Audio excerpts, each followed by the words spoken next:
What sort of diet do you advocate for? We call it a low carbohydrate, well-formulated ketogenic diet. It's under 20 total grams of carbs per day. It's what I teach. By the time we were born, the food supply was all messed up. People lose their minds and say, I can't believe you promote a carnivore diet. I'm like, well, but actually the science around what I teach, which is really close, is solid. But if you say keto or carnivore, oh boy, they'll go off their rocker. My only problem that I had with keto was I couldn't maintain it. It's almost like there's a fire embers in here of addiction, and that you have just a little bit of sugar and you're back addicted. Are we meant to be in ketosis? Or is there a proper human diet? Yeah, that's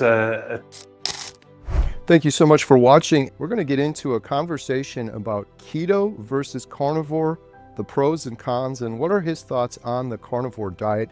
You're not going to want to miss this episode. Be sure to hit the subscribe button, hit the little bell notification. And if you enjoyed this video, please leave a comment, thumbs up, and share with a friend. Dr. Westman, can we talk a little bit about what sort of diet do you advocate for? So when I was faced with these two patients 27 years ago now, they did what was called Atkins induction.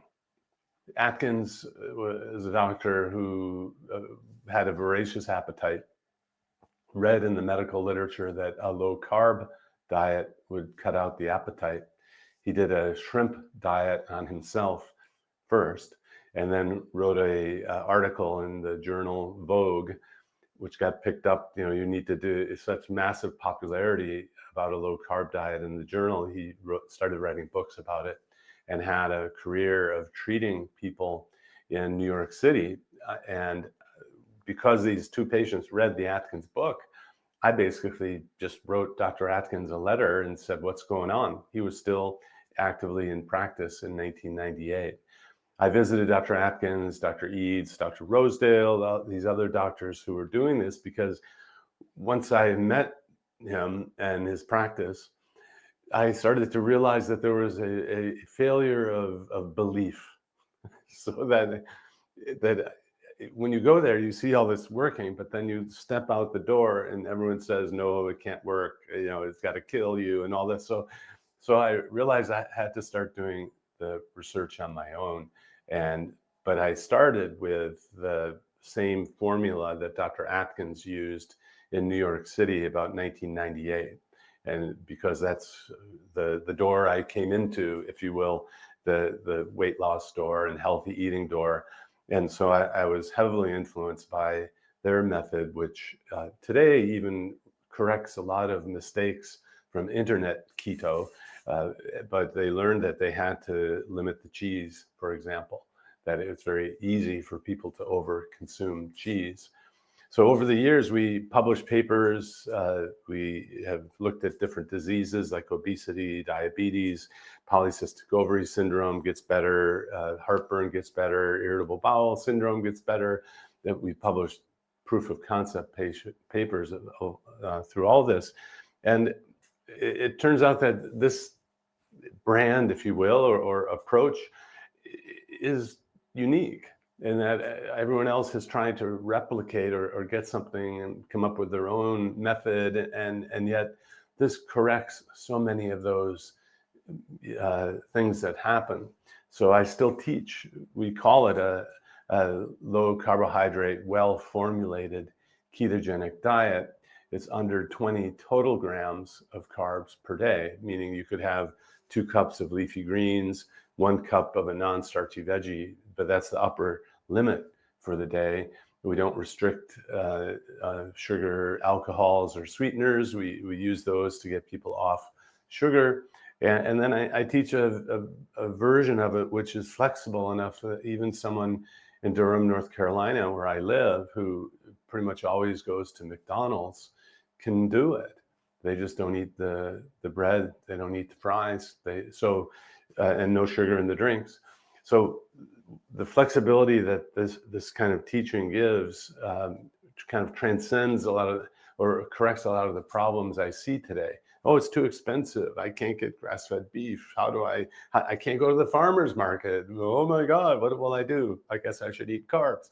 No, no, no. So um, the naming of these things to me is less important as kind of looking at what people are eating and what the results are.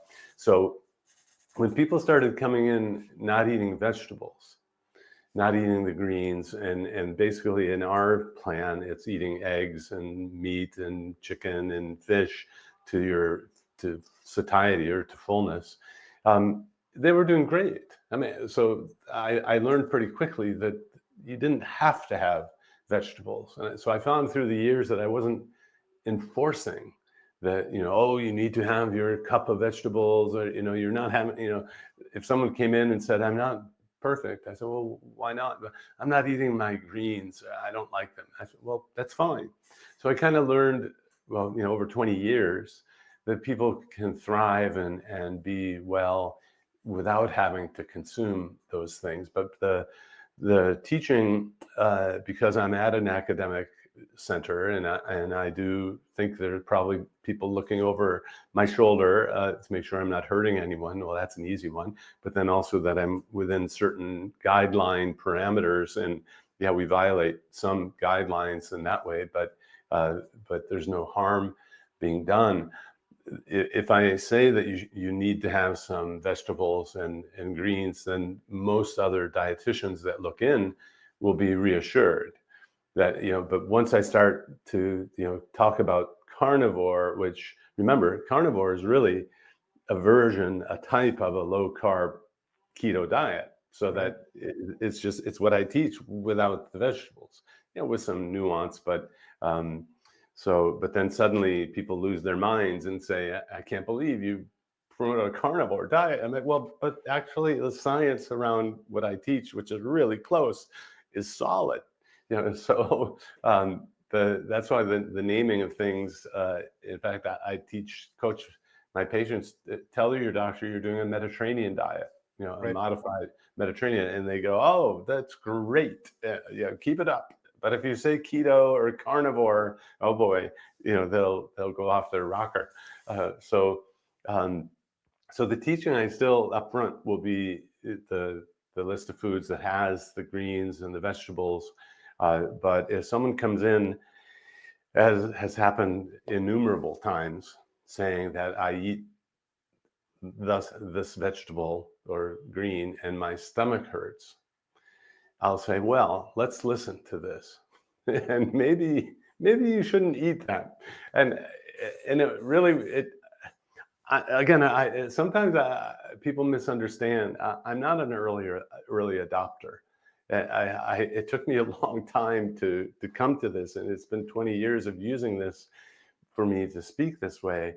So when one of my patients I couldn't help ends up in Michelle Hearn's book, The Dietitian's Dilemma. What do I do if I had to do the exact opposite of what I was taught to get better? That's Michelle's book, basically, The Dietitian's Dilemma.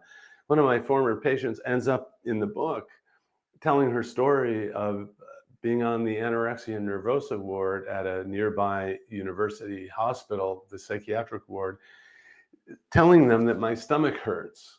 And she didn't need medicine for her brain. She needed something because whenever she ate, it hurt her stomach. So in this book, her own book now, she tells the story that she had to figure out on her own that it was vegetables that were making her stomach hurt, that basically gave her the outward appearance of being a skeleton and anorexia, and clinically hospitalized for this. She was so sick that by following a carnivore diet, which means just dropping those vegetables that hurt her, everything corrected. And I've seen this now over and over, where the gluten enteropathy or celiac disease is actually quite common. And it's from wheat and grains, and you can't really diagnose it perfectly. That's the other thing. The medical world will try to diagnose, and then if it's not on the blood test, or if they try to look in the GI system and they can't find it, they say, oh, don't worry about it. When nobody has to have gluten. I mean, it's not an essential nutrient. So by doing a carnivore diet, meaning she just got rid of all of those things. So carnivore to me is an elimination diet of all these things that could possibly be a problem. She fixed this anemia that doctors couldn't fix. She had it for 7 years. Hmm. She even needed IV iron treatment to get iron into her system. And if someone could have looked far enough into her intestine, they would have noticed that she had no intestinal villi to absorb the iron. And so within just a couple of weeks of cutting out the gluten, her intestine repairs itself and she's now normal. So to the outward appearance, it's, oh, that's not possible. How could you? It's just, carnivore. It's a fad. And like, no, it can be a corrective kind of approach that is medically substantial. So these are just some kind of extreme cases, but these cases hit my office, and some of them now, some people are now coming to tell me their stories that are similar, because I'm sort of passively supportive on my YouTube channel. I mean, I won't tell people it's terrible and all that. You got to monitor things and learn from somebody who's doing it right. But I'm cautiously optimistic the studies that are being formulated now and being done, other than the surveys that are already done, will show that there aren't all of these major concerns that people have, because the metabolism is very similar to what we've been studying for 20, 25 years. Right. Yeah, I imagine from your perspective, doing this for a long time, and every time you talk about keto still now, people are like, "Oh, is that dangerous?" And you're probably just like, "Oh my goodness, aren't we past this yet?" And then you mention the word carnivore. It's just like, why why even bother like going down there? Yeah. The healing that I've seen from carnivore, and like you said, carnivore is just keto. It's just a stricter version of keto, in my opinion. The healing I've seen has been unbelievable. I wouldn't believe some of it if we're doing this documentary, if we weren't looking at people's medical records. We have one Yeah. woman that was diagnosed with Parkinson's, and she could barely walk, and she's in full remission. She's training to hike the St. Francis of Assisi Trail. It's a 500-mile hike, and she's 70 years old and she's got guns. She's like ripped, and story after story like that. It's just been incredible. Keto for me, I did the Atkins version, 20 carbs or less, and I had horrible depression and anxiety. I was about 100 pounds overweight. I had IBS, and then these things just started stacking up. But keto was the only thing that ever, I did keto and I was like, whoa, this is working. Something is working a little bit here. My only problem that I had with keto was I couldn't maintain it. Part of the issue for me was, I think, just addiction. And I wanted to talk to you about this a little bit, because I feel like when we look around in the world right now, it's just getting worse and worse. Just 70% of people are overweight. I think it's something like 9 out of 10 people have poor metabolic health. It seems like most people are addicted to carbs. And I found that although I had great success on keto for many years, I did it for like 10 years. I kept yo-yoing. I would lose a whole bunch of weight, and then I would be like, now I can go back to moderation and just eat normally. And I'd get a little bit of carbs, and I'd end up binging, and I'd gain all that weight back and then some, which, by the way, is one of the most frustrating things in the world that I want other people to avoid doing. Is if you work so hard to lose all that weight and have that success, to then gain it all back and then some. And I think it was because when I started carnivore, I realized this is me abstaining from that addiction. While keto was amazing, it was almost like I'm an alcoholic, and on keto, I'm like, I'm gonna have a beer on Saturday because I did good all week, and I couldn't just have one kind of thing. What are your thoughts on addiction, I guess, in general, as part of the problem for people's poor metabolic health? Yeah, well, it's very real. And you are, if you're an American, or you've grown up in modern food industry driven food, in our lives, you're going to be touched by, to some degree, the sugar addiction. And you have to understand that starches get digested to sugar. And so some people will come in, no, I'm not a sugar addict, but I can't give up my bread. Well, that's really the same thing. So starches get digested to sugar. So if you're hooked on pasta, rice, fruit, fruit. How can I give up my fruit? But these are all really the same thing. I actually put them in a box together and call it the penalty box, harkening back to hockey, which down here in North Carolina, some people follow, but these carbs all get digested to sugar, which then hits the brain, and that addictive element is real. First of all, how you learn keto or a keto diet is so varied now. We teach a very simple version of it, and hopefully, we don't allow for net carb products. We don't let people have keto, or don't want people to have keto ice cream, keto bread, keto. These aren't keto. So just to establish that, if someone hasn't learned much about keto yet, I teach a method that uses real food, basically, and you don't want to have those things. I'd rather have you have a burger at McDonald's without the bun than the keto ice cream at the grocery store, because there's just less carbs in the meat. So, so for some people who don't care about the variety, or they're not hooked on, like, I must have Thai food, I have to have Mexican, I have to some people now are raised on this, almost getting entertainment from different types of ethnic foods. That can be a problem, and it can get you back, like you say, having just a little bit of carbs here and there. It's almost like there's a fire embers in here of addiction, and that you have just a little bit of sugar, and you're back addicted. Very similar to smoking cessation and smoking addiction, nicotine and tobacco addiction, similar to other drugs of addiction, where if you kindle and the cravings come back, and you're not in a system or family or medical world to help you get back on track, that yo-yoing is so common. And in a practice like mine, where I've treated now the same people for 10, 15 years, it's hard for them to hike back to my office, where they have to, tail between the legs, say, doc, I regained 100 pounds. And it's okay. Actually, we're trained as doctors to be understanding and welcoming and retrying something new, or the same. I have people now who will just go back to what they did before. The COVID times, hard for a lot of people, got off track, and now that people are feeling a little more in control, I'm kind of reteaching a cohort who got off track during that time.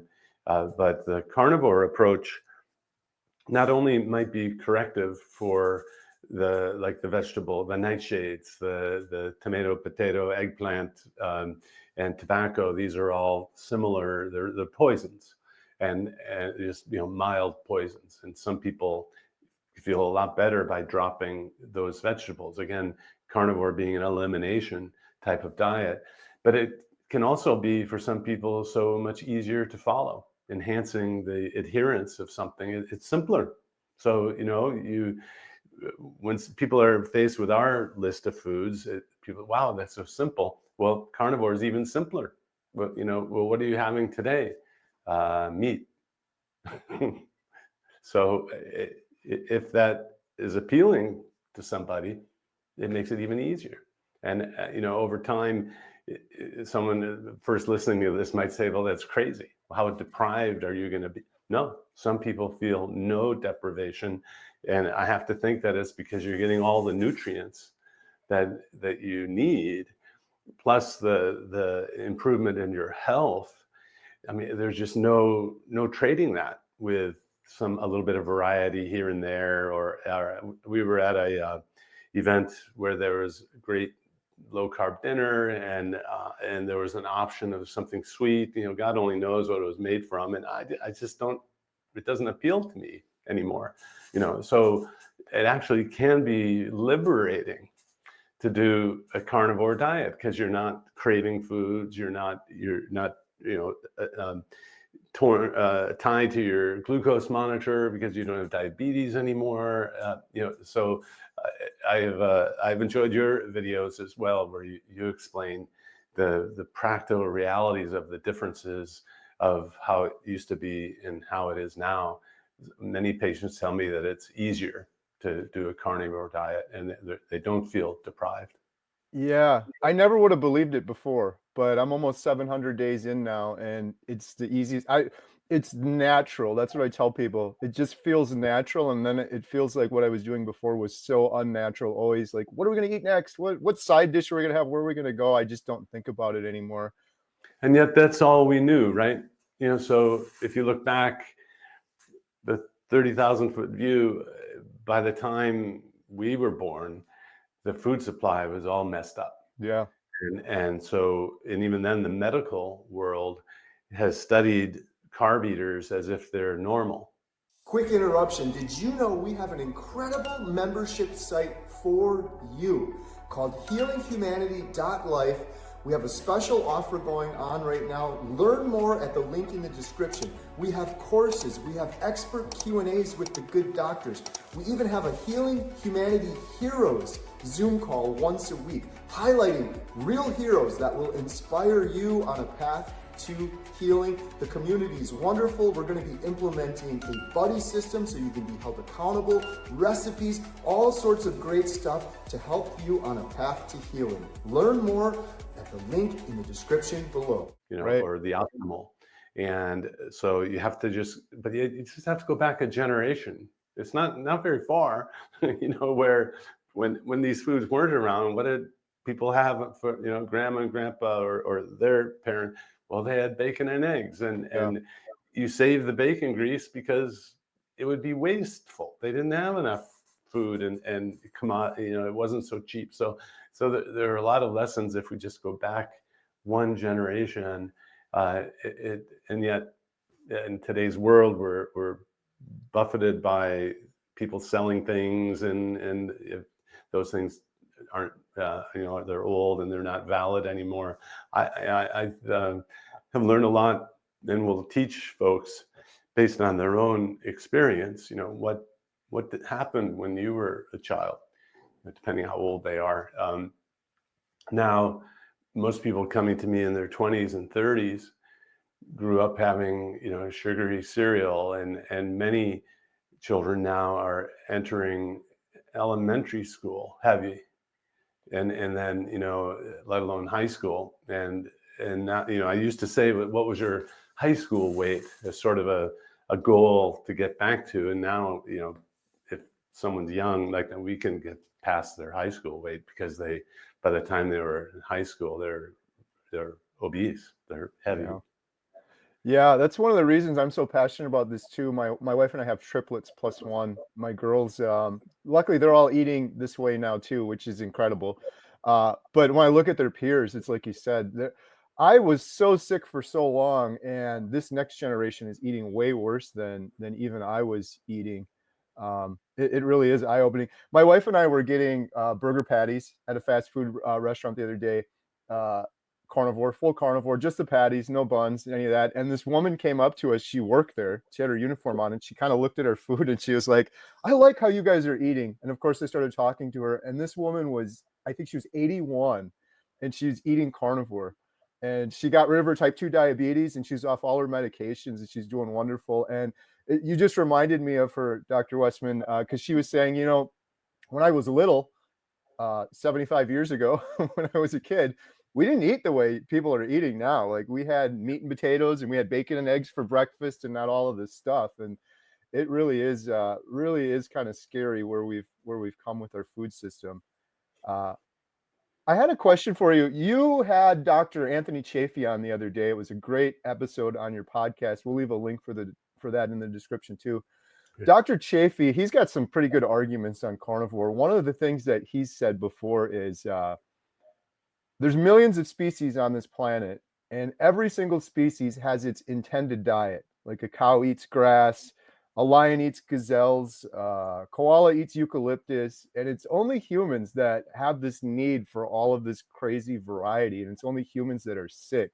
So his argument being that maybe we were intended to be meat-based carnivores, and we're just we're just overcomplicating it so much. Do you have any thoughts on that? Do you have any thoughts on, like Dr. Berry says, proper human diet? We're born into ketosis. Are we meant to be eating are we meant to be in ketosis, I guess I should say? Or is there a proper human diet? Yeah, that's a testable question, right? So any of these conjectures and can be tested. We can create studies and go forward and follow people at different levels of these things. The looking back at history is, I think, important, but I'm, in a generation of optimism, and saw us humans getting on the moon, which is unbelievable, and so we may even come up with a better diet than before, which I know kind of throws a thorn in all. Well, I don't know of anything better than carnivore or low carb currently. I mean, so don't get me wrong, but I'm more compelled by the looking at the internal anatomy. Again, I'm an internist. Thought through digestion and how the heart functions and the lungs and kidneys, and turns out our intestines line up. I mean, you could even just do a matching game for children. The intestines of a human line up with a carnivore.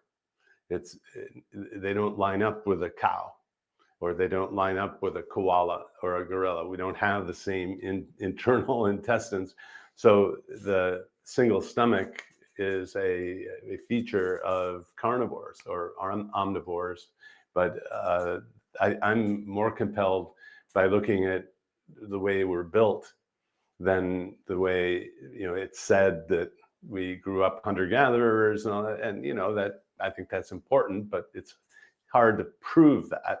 But I can look at someone's internal anatomy and just say, well, you're really designed with a very low pH in the stomach to be more like a scavenger or vulture, to have a stomach that is more like a carnivore. To me, that's compelling. But the true test could be getting 100 people and different diets and just following them for, I don't know, a couple of years to see if there's some difference. You can actually do tests now in the blood and performance tests to see differences pretty quickly, so that you don't have to wait until people die to say, well, that's the best diet. One of the debunking things I do on my channel is there are certain people out there who say, our diet is the best, right? The best on earth. Well, prove it. I mean, well, we did a study and compared the vegan diet to a standard American diet, and it was better. Well, but anyone can beat out a standard American diet. So it's like, no, vegan has to be against carnivore or some other diet to be able to say it's better than every diet on earth. And then looking back at what people eat, nutritional epidemiology, which is a study of asking people what they eat and then following them over time, is fraught with correlation, not causation. And even then, the field only developed since everyone was eating carbohydrates. So they can't make determinations about people who don't eat carbs. And so they can't come up with what might even be better, because there's no one in their data set or their cohort, or basically the modern Americans who are eating super low carbs. So that's why they come up with a different answer, and other people have different agendas. I think looking at the argument for why the human should be a carnivore is one element. It's important, but I think this needs to be turned around into prospective research to really prove it or not prove it. Like, there's some vulnerabilities everyone's kind of scratching their head about. Well, where does the vitamin C come from? And we reassure people that you don't need as much, and you're actually eating the things that vitamin C helped you make, and we don't see anyone with clinically overt scurvy I mean, it's a life-threatening problem. I mean, if there were 1 million people doing a carnivore diet and it happened at a percent rate, then you'd start seeing people in the emergency room with that kind of problem. So if it is a problem, it's probably going to be a really super small one, almost at the level of fear mongering. So, but there are influencers who are out there saying kind of radical things to get attention. And I see now a lot of people coming into the weight loss or healthy eating room through the carnivore diet door, and then they're actually reassured that they can add in, have some flexibility by doing keto or doing a version that's not just carnivore. At the same time, some people come into this room through the weight loss shot door. At least now we can talk about food. If they come in through the other doors into the healthy eating room, at least they're listening now. Right. Absolutely. I hope there's more studies that happen. I think part of the struggle is there's not a lot of money to be made if people are eating only meat, but I've heard Dr. Baker talk about some studies he's got in the works, so that would be incredible. In the meantime, I kind of came to this conclusion after carnivore for a while, sort of this first principle that it just seems like it's the most natural thing I can eat, given the 60,000 options in the grocery store, many of which are crazy. And fruit and vegetables, of course, would be next on that list, whole foods. But a lot of those, I think, are compromised now, too, more than people realize with I don't know, I've talked about this on my channel before, but like an apple now, it's like a big ball of sugar. It used to be like a little crab apple, and there's pesticides and glyphosate, and there's all these other things that I think are maybe hurting our guts more than we realize. But it seems like I get a lot of my meat from my neighbor who's a 6th-generation farmer, and it's just cows naturally grazing on a field. So and they're ruminant animals. So even if they ingest some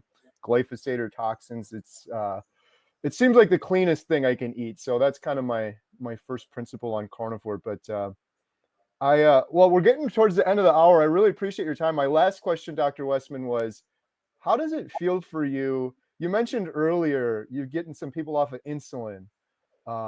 People coming to you. It's interesting with this space, right? Because someone might come to you with type 2 diabetes, or they might come to you because they're overweight. But it seems like when you fix your metabolic health, it fixes so many other things. Brain fog goes away, energy increases. You're probably adding years onto these people's lives. How does it feel for you when you help someone get off their insulin or put them on a path to healing or maybe even save their lives? How does that make you feel? Quick interruption. Thank you so much for watching. If you're interested in learning more about our documentary, Healing Humanity, The Power of a Proper Human Diet, or supporting it, please visit donate.healinghumanity.movie. Our goal is to reach millions of people that are hopeless right now and sharing the examples of real people over the course of 1 year that are undertaking a proper human diet to overcome obesity, type 2 diabetes, depression, anxiety, fertility issues. We couldn't do it without you. We thank you so much. We are also selling these shirts, Healing Humanity, The Power of a Proper Human Diet. Every penny we get from those goes towards the documentary. And last, we have memberships. If you click the little join button, it's best to do it on desktop. Under any one of my YouTube videos, you can join and become a member. We have hundreds of members right now. We do members only videos. We do members only behind the scenes. You can email me as a member and I'll answer you. And every penny from that goes to support the documentary. And the last thing is we have these Redmond's portable salt shakers. These things are awesome. You can get the best salt. You can take it with you. We sell these on the website along with our water bottles and cutting boards, and every penny from all of those goes 100% towards supporting the documentary. You can also sign up for our newsletter, which is completely free. All of these links are in the description below. Thank you so much for your support. Now back to today's video. Well, you know, in some ways, that's why I became a doctor, right? To help people. So it's in some ways, it's my job, right? I mean, think about it. If you were trained as a surgeon and you took out someone's appendix, you saved their life. And yeah, you go to the doctor. Oh, thank you. Thank you, doctor. You saved my life. You took out my appendix. Well, that's what they're trained to do. So on the one hand, I feel like this is great. It's my job. On the other hand, because it's so uncommon and it has been sort of relegated to, it goes against everything I've been taught. It's fun and rewarding, and but the pleasure I get is from seeing other people being happy. It, but it's not without some need to explain, for example, at the beginning. I mean, so even recently in the clinic, these folks come in and all frustrated and they're angry, and I know they're not angry at me. They're spilling over all this frustration and anger because they've only tried to exercise it away, and you can't exercise out, away from a bad diet. And so, there's still kind of an art of explanation of just kind of calmly saying, well, here's what's going on. What have you tried? Have you tried this? And sometimes the most skeptical people then become the true believers who want to then change the world because it went against everything they've been taught. But the most fun, I think, is seeing people come back with the, I'm back playing with my grandkids. I'm back playing pickleball or tennis or whatever it is. People who thought they, kind of mirroring what you went through. People who think they've lost everything and now they found it, and they have it again. And I can't say too much though. If I said, well, that's all going to get better, and people won't believe me. Right? So I have to unfold it as, well, here's how we're going to start it.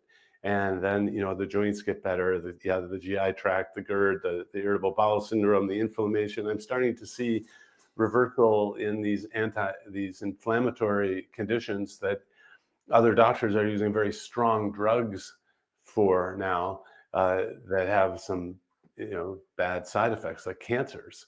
So, but I have to be careful to not compete too much head to head against these things in order to stay in a clinical setting where I'm one of 1,000 doctors in this system.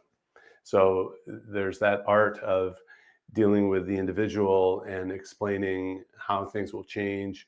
We have extra fat on our body. That's how we store it. We got to get it to burn somehow. Let's just not have carbs for a while, and your body will start to burn its own fat. It's really a pretty simple process that's going on. And having people come back, and that's an important thing to realize, that doctors like me or coaches will see you back soon and make sure that you're getting the results. And sure, if it's not working at first, we tailor things a little bit, tweak things here and there. Maybe let someone have vegetables here and there if they thought they couldn't, or the other way, maybe they don't need them. But I guess it's fun, and it's fine. I created my own job basically 15 years ago based on the science that we did, and it's following in the pathway that Dr. Atkins and Dr. Eads they pioneered it, going back 30, 40, 50 years now, but with the credibility and the science behind what we do, that makes it a lot easier than the system that they were in, where they were perceived as harming people. But the day-to-day results are fun. Other doctors have expressed to me that they are now enjoying clinical practice again, where they got burned out.